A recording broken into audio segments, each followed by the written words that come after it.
क्या सिर्फ नमाज के हेल्थ बेनिफिट बताना गुनाह है? क्या एक सक्सेसफुल वुमेन को अपनी राय रखने पर ट्रोल किया जाना चाहिए?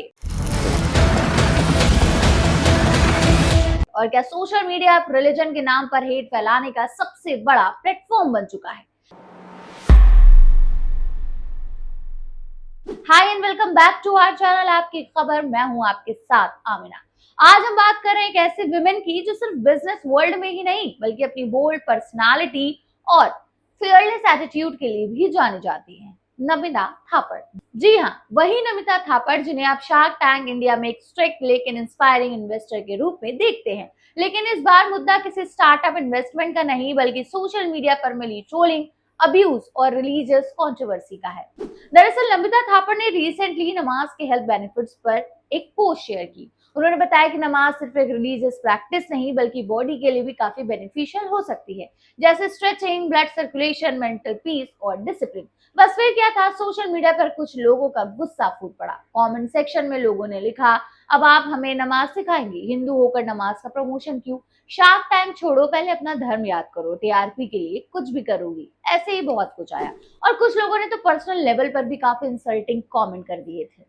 यानी बात हेल्थ की थी लेकिन बना दिया गया रिलीजियस का बैटलफील्ड। और सबसे बड़ा सवाल ये उठता है, अगर कोई योगा के बेनिफिट्स बताता है तो वो कल्चर कहलाता है, लेकिन अगर कोई नमाज के फिजिकल बेनिफिट्स की बात करे तो वो एजेंडा कैसे बन जाता है? नमिता थापर ने इस बार चुप रहना एक्सेप्ट नहीं किया। उन्होंने एक वीडियो पोस्ट किया और बहुत क्लियर वर्ड्स में कहा, मुझे बार बार इंसल्ट का सामना करना पड़ रहा है, लेकिन जब आपकी डिग्निटी पर अटैक हो तब चुप रहना कोई वर्च्यू नहीं होता। यानी उन्होंने क्लियर कर दिया, रेस्पेक्ट पर अटैक होगा तो जवाब मिलेगा। उन्होंने कहा कि वो सभी रिलीजन का इक्वल रिस्पेक्ट करती है, चाहे मंदिर हो, मस्जिद हो, गुरुद्वारा हो या फिर चर्च। अगर हम योगा की तारीफ कर सकते हैं तो नमाज के हेल्थ बेनिफिट की बात करना गलत कैसे हो सकता है?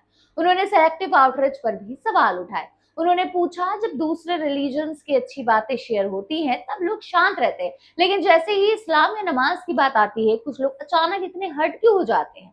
ये सिर्फ नमिता का सवाल नहीं है, यह आज के डिजिटल इंडिया का मिरर है।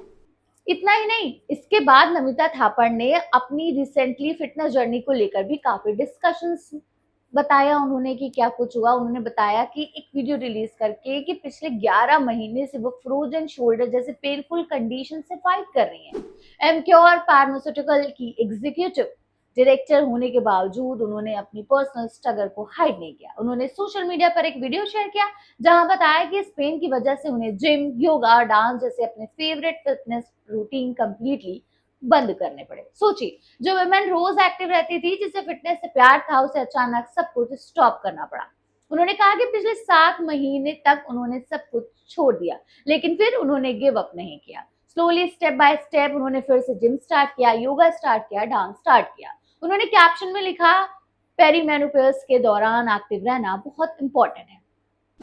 लेकिन आपको पता है, जैसे ही ये वीडियो आया फिर से लोग उनके कमेंट सेक्शन में पहुंच गए और उन्हें ट्रोल करना शुरू कर दिया। किसी ने बोला कि हलाला इज द बेस्ट थेरेपी, किसी ने बोला व्हाई योगा, नमाज इज द बेस्ट सोल्यूशन, और तरह तरह के लोग उन्हें कमेंट कर रहे हैं। और सबसे इमोशनल लेकिन यहाँ पर ये है कि किसी की फिजिकल बात हो रही है, किसी कोई कितना फिजिकल चैलेंजेस झेल रहा है, उसके बाद लोग उन्हें उस तरह से नहीं, उनके पुराने पास्ट जो उन्होंने पोस्ट किया था उस पर लेके उन्हें फिर से ट्रोलिंग कर रहे हैं।